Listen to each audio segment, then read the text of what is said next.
Jessica Bland is next, and I thought it would be interesting to end with Jessica, actually, because she's going to be talking about the future of talking about the future. So Jessica is the Technology Futures Analyst at Nesta. Nesta is the UK's Innovation Foundation. I recently read her paper, which is called Don't Stop Thinking About Tomorrow, A Modest Defence of Futurology. So, Jessica.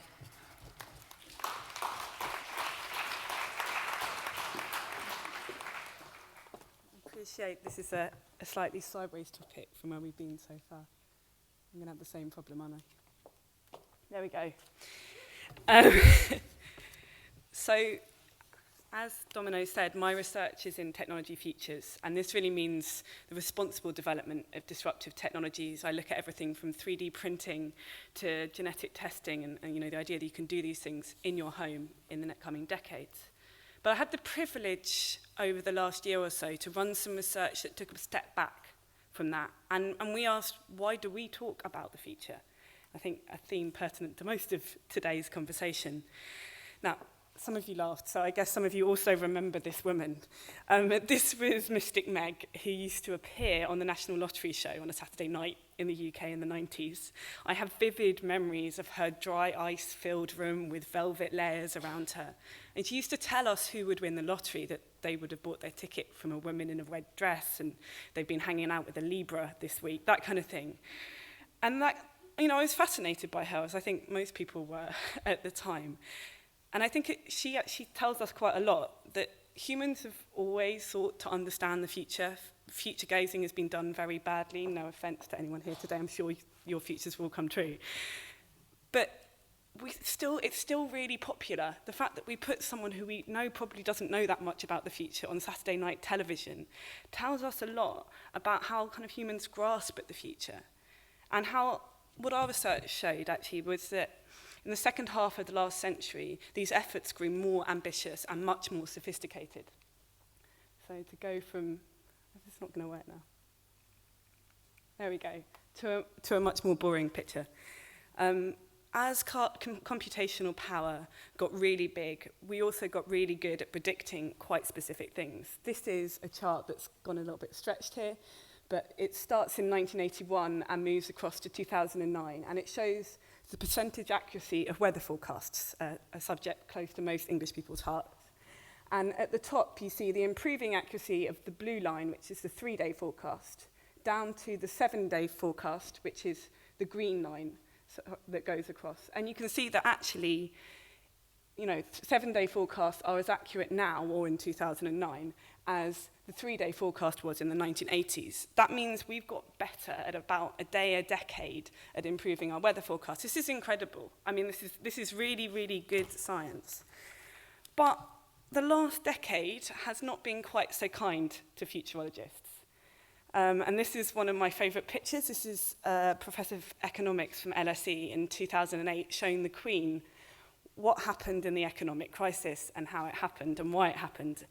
And in an open letter written by 20 of the UK's top economists to the Queen, they explained that one major bank, now in public ownership, had 4,000 risk managers who all looked at very, very thin slices of financial activity, but they all missed the bigger picture. And that is the general story we tell now behind the financial crisis. But the thing is, at the same time as this kind of failure of economic prediction, we had a whole load of non-fiction books at the top of the bestseller list that were also talking about failures of prediction. Nassim Taleb told us about black swans, his version being that there were rare, massive events that would come up with a regularity that was predictable, but we couldn't really predict what they are. And these would always be disrupting our societies, and our models are never going to be right. Similarly, Philip Tetlock he did this really long study, about 20 years of foreign affairs experts, and he found their predictions for global military and political events were just as accurate as chance, or maybe less accurate in some cases. And I think in this newly self-conscious mood about talking about the future, we really wanted to ask in our research, can we defend some forms of futurology? Are there some things that are useful? And I borrowed this from someone else. Stuart Candy from Australia is a futurist he uses a lot. Luckily, I don't think he's here today, so he won't see me using it. We thought about using the metaphor of a torch looking forward into the future rather than into space. And sometimes when we talk about the future, we talk about a narrow beam at the centre where we're talking about probable futures, where we put a number on things. This is the banker's kind of future. And we can see those very brightly. That's the advantage of them, but they're often wrong. And maybe there's something about moving out from that very clear beam and look into the future, thinking about different alternative futures, thinking about how we could change things.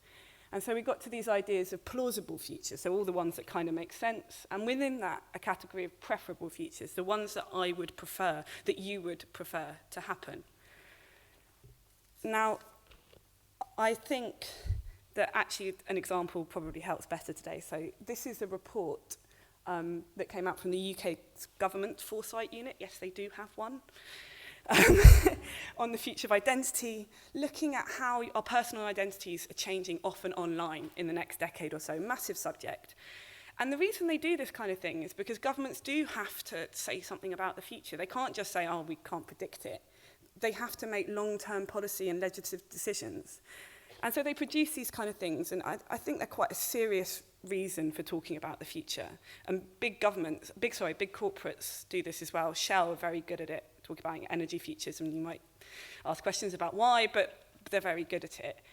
And there are this idea of looking at future scenarios in order to plan for them, in order to change them, I think is the first of three actually important reasons for talking about the future.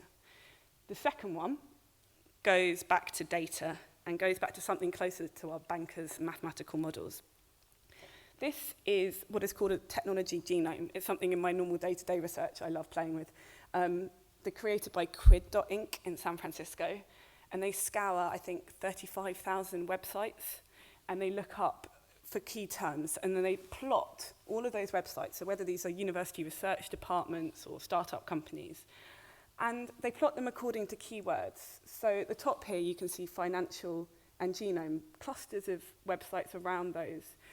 So the financial one might be lots of people talking about virtual wallets in the future. The genomics one will be lots of people about personal genome. You know, when it costs £1,000 to sequence my own genome, would I do it? What would I want to find out? I mean, Ozzy Osbourne did it, and he found out that he might have slightly more violent tendencies than normal, which I'm not sure he needed to spend the $10,000 it costs at the moment to do that.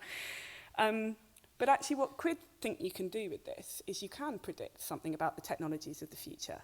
They think that in the white spaces behind the current clusters that we have, you see something interesting. So at the bottom, you might say smart grid technology, so smarter forms of large-scale computing, and semiconductors, so that's, you know, a lot of the stuff behind the big computing servers we have today. Someone who sits in the middle that's creating cool new hardware and software, they could completely revolutionize and disrupt our future.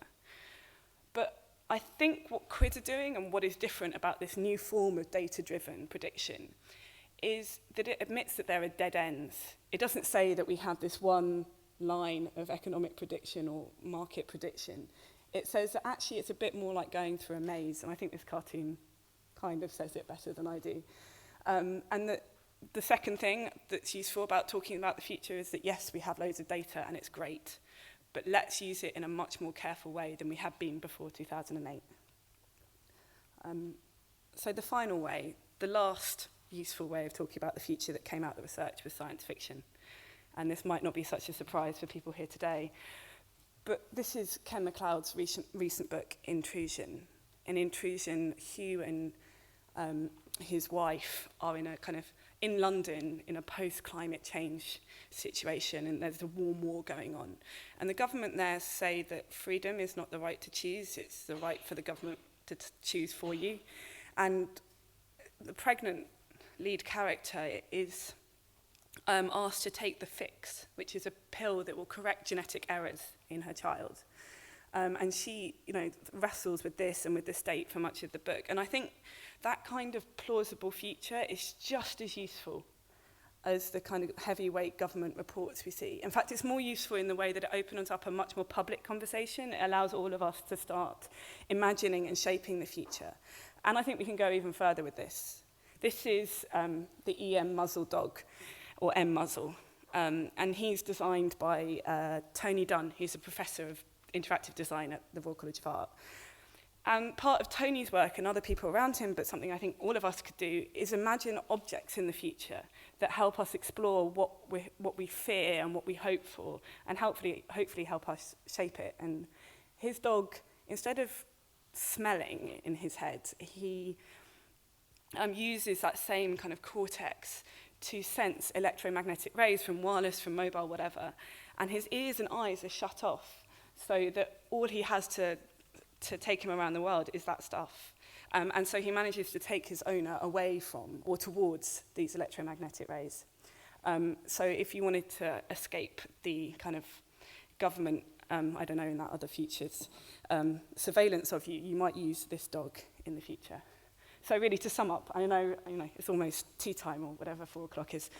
There are really 3 useful ways of talking about the future that I hope you go away from today thinking about.